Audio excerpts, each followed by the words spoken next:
John Thune. All right. Well, thank you, Mr. Speaker, and our House colleagues for doing the work. You sent us a clean, continuing resolution. Unfortunately, we are here this morning in a government shutdown that the Democrats wanted. Chuck Schumer, at the behest of a bunch of liberal, far-left activist groups, has walked his Democrat colleagues into a boxed canyon. There's no way out, folks. There's no way out. This could have been avoided. It's totally unavoidable. And everybody's now asking the question, how does this end? Well, it ends when the Senate Democrats pick this bill up, passed by the House of Representatives, and vote for it. It's on the floor of the Senate. We're going to vote later this morning on this, 24 pages. Does this look partisan? Does this look dirty to you? 24 pages to fund the government. Nothing more, nothing less, nothing else. The House kept it simple. We kept it simple in the Senate. This is something, as the Speaker noted, that 13 times in the past Senate Democrats have done when they were in the majority and Joe Biden was in the White House. This is a very straightforward issue. It's not complicated. They want it to end. Vote with us to open up the government by voting this out of the Senate today, putting it on President Trump's desk, and he will sign it into law. President, House Republicans, Senate Republicans, we're all united on this. And what's interesting now is some of the Democrats are joining us. Our vote last night was a bipartisan vote. There were 3 Democrats that came over and voted with us because they know this strategy is a losing one, and it hurts the American people. It's not about who wins or who loses or who gets blamed in all this. It's about the American people. And they have taken the American people hostage in a way that they think benefits them politically, but at the consequence and the cost of what's going to happen to the American families if this government shutdown continues. And so I'm glad to be here with our Republican colleagues. Our Democrat colleagues in the House have been around here the last few days, I guess, flailing around, celebrating the fact that they voted to shut down the government. How ironic. Well, this can all end today, folks. It needs to end today. We will continue to work together with our House counterparts, with the President of the United States, to get this government open again on behalf of the American people. Next up is, there he is, the leader. Thank you, Leader Thune. Today marks day 1 of the Schumer shutdown. As Speaker Johnson pointed out, this didn't need to happen. House Republicans came together weeks ago to prevent a government shutdown. We brought as straightforward of a bill as you can have to say, let's allow government to be funded for another 2 months while we negotiate our differences. Clearly, we have differences with Democrats right now. One of the Democrat leaders confirmed yesterday that Democrats shut the government down to fund health care for illegal aliens. That is no way to hold the American people hostage over some far-left demand. You know, we had an election in November where the country came together and said, let's send to Washington leaders who want to solve problems and get our country back on track. And we've been working feverishly to do that, to get this country back on track, to get the economy moving, to lower inflation, to lower interest rates. And Democrats, just to appease their far-left radical base, have been voting no every step of the way. Well, today it has consequences, because when Hakeem Jeffries whipped every Democrat to vote no and shut the government down, luckily in the House we only needed a majority vote. We were able to come together and do the right thing and get that bill over to the Senate. But as everybody knows in the Senate, you also need Democrats to come together with Republicans to get 60 votes. And so when Chuck Schumer made such a fatally flawed decision to shut the government down, ultimately the American people, I think, are going to get involved and demand that Chuck Schumer reverse course, because it's not sustainable. The American people do not want to be held hostage to Chuck Schumer's radical demands to fund illegal health care and, oh, by the way, to cut and gut $50 billion out of rural hospitals. That's in the bill that Chuck Schumer filed as his alternative. It's outrageous. You want to talk about a partisan demand to hold the American people hostage? That's what Chuck Schumer's done. We have a bill that is clean, that just keeps these negotiations going for another 2 months while the government stays open. And all Chuck Schumer needs to do is get over the tantrum that he's having with the results of the election from November and vote yes to keep the government open. We are here ready to get the job done. Schumer needs to end his shutdown and finally join with us, and let's start real negotiations without holding the American people hostage. With that, I want to bring up my friend, the whip of the Senate, Whip Rasso.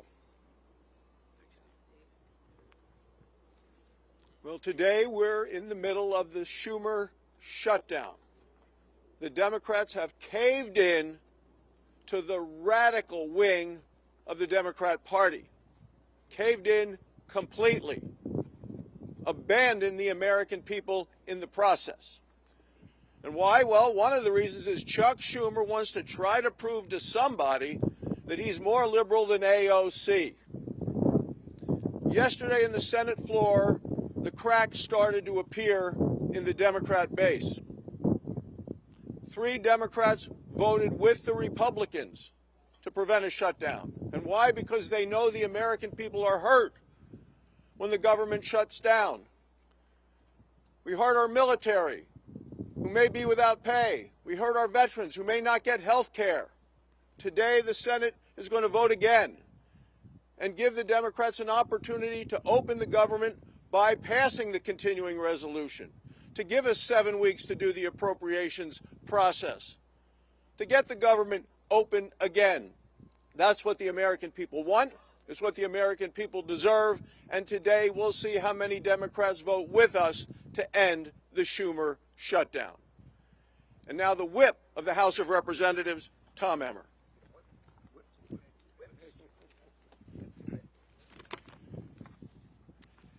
A government shutdown serves no one.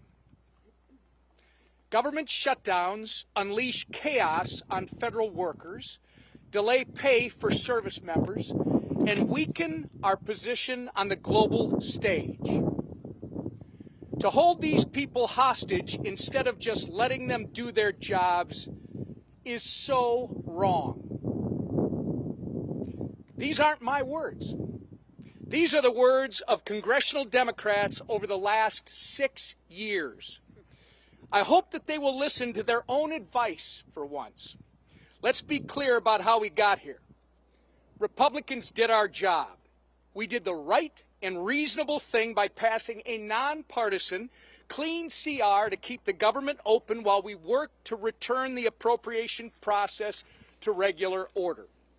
The reason the government is shut down this morning is because the Democrats decided they would rather hold our government hostage and issue a $1.5 trillion ransom note of radical demands and then instead of joining us as we try to govern. Make no mistake, their top priority is not fighting for Americans' health care. Their top priority is picking a fight with President Trump and scoring political points with their far-left base in the process. The American people aren't fools, however, and they won't be used as pawns in this ridiculous game. To my colleagues on the other side of the aisle, it's not too late. You can still do the responsible thing by passing our clean CR in the Senate and sending it to President Trump's desk immediately. The time for staged photo ops, selfies, and scripted talking points is over. The time for deliberate action is now. And with that, I'm going to turn it over to Chairman Cotton, our honorary Minnesotan. Well, I want to thank Speaker Johnson and House Republicans for doing their job, passing a simple, straightforward funding bill to keep the government open for 7 weeks. But here we are in a Schumer shutdown. And why are we in a Schumer shutdown? I think we all know the answer to that, because Chuck Schumer is scared of Alexandria Ocasio-Cortez, and Chuck Schumer is scared of his radical left-wing base. That's why we're in the Schumer shutdown. How do we get out of it? Again, let's be clear. As President Trump, Speaker Johnson, and Senator Thune have been, the Democrats need to pass the House's 7-week funding bill. Until then, there's nothing to negotiate. There's no compromises to be had. There's no games. There's no back channels. There's another vote today in the Senate. And Senate Democrats will hopefully do the right thing. And if they don't today, then they'll have another chance later this week and next week, and as long as it takes until the Senate passes the House bill. That's the way we will end this needless Schumer shutdown. I now welcome Chairwoman McClain. Well, good morning, everybody. Let me put this as plainly as I can. House Republicans voted to keep the government open with a clean CR. Period. End of conversations. No gimmicks, no partisan demands, and yet all but one House Democrat voted no.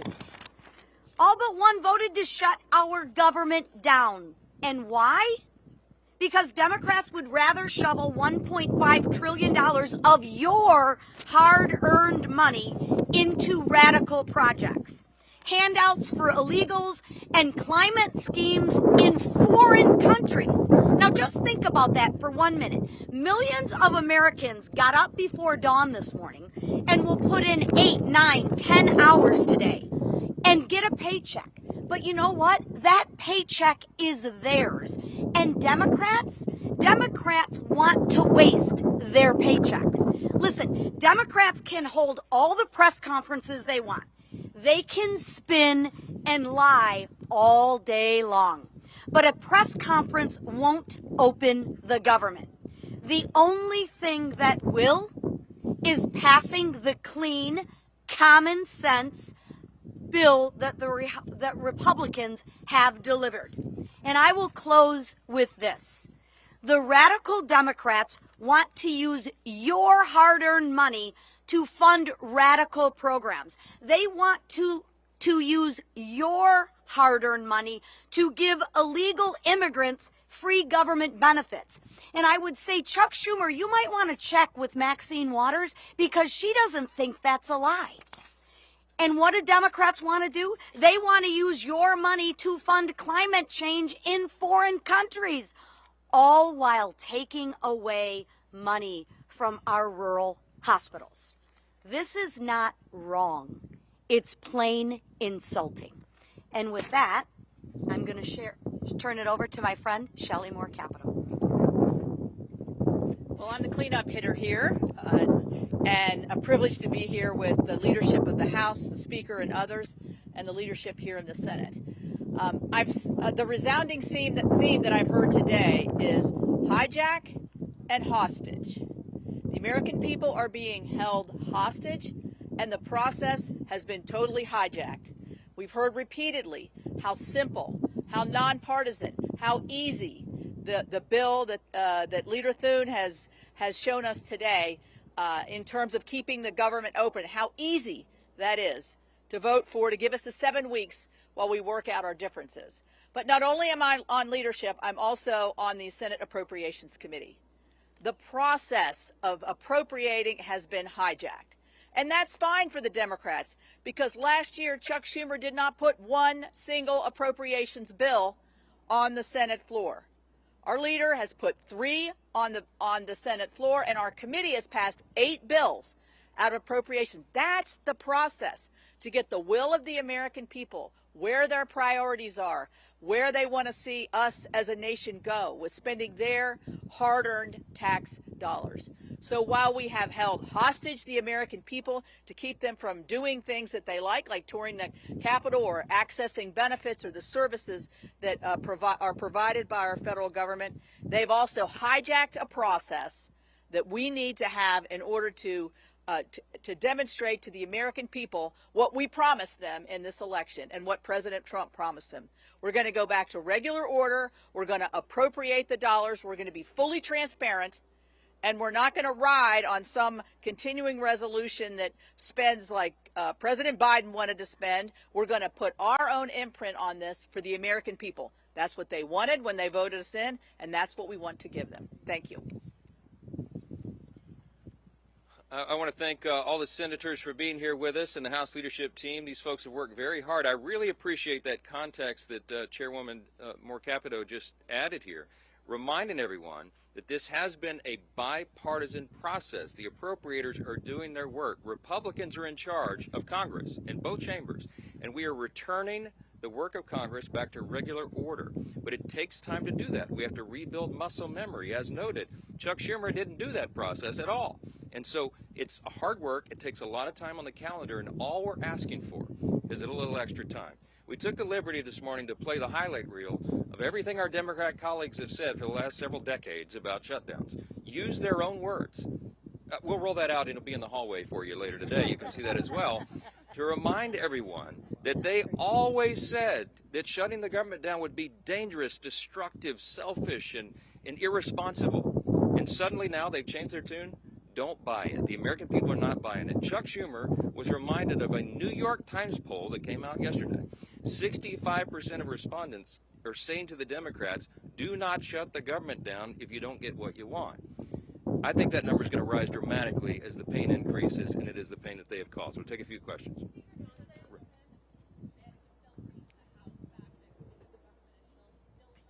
Yes, the House will be returning next week, and they would be here this week, except that we did our work. We passed the bill almost 2 weeks ago out of the House and sent it to the Senate. The ball is literally in Chuck Schumer's court, so he determines that.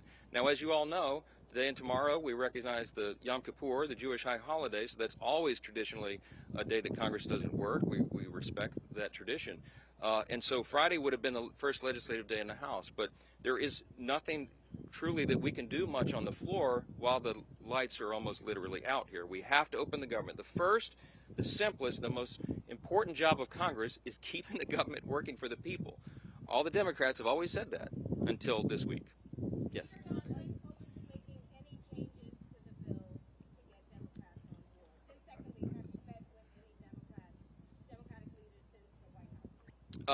Well, I don't know. I've talked to one of them on the phone, okay? We have open dialogue all the time, but here's the simple fact. There isn't anything we can do to make this bill any better for them. We literally did not put one single partisan provision in the bill. There's no policy writers, there's no gimmicks and no tricks. Now, we could have done that.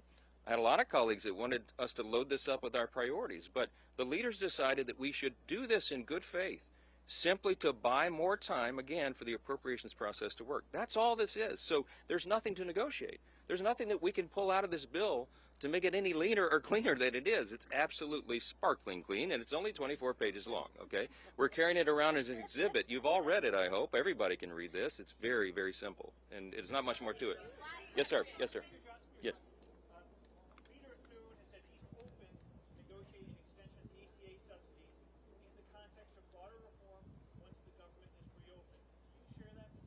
This is an extraneous matter right now. What the Democrats are doing is trying to grab a red herring. They're trying to bring in a December policy decision, which, by the way, is expiring because they themselves, the Democrats, put that into law. They had the expiration date set by themselves.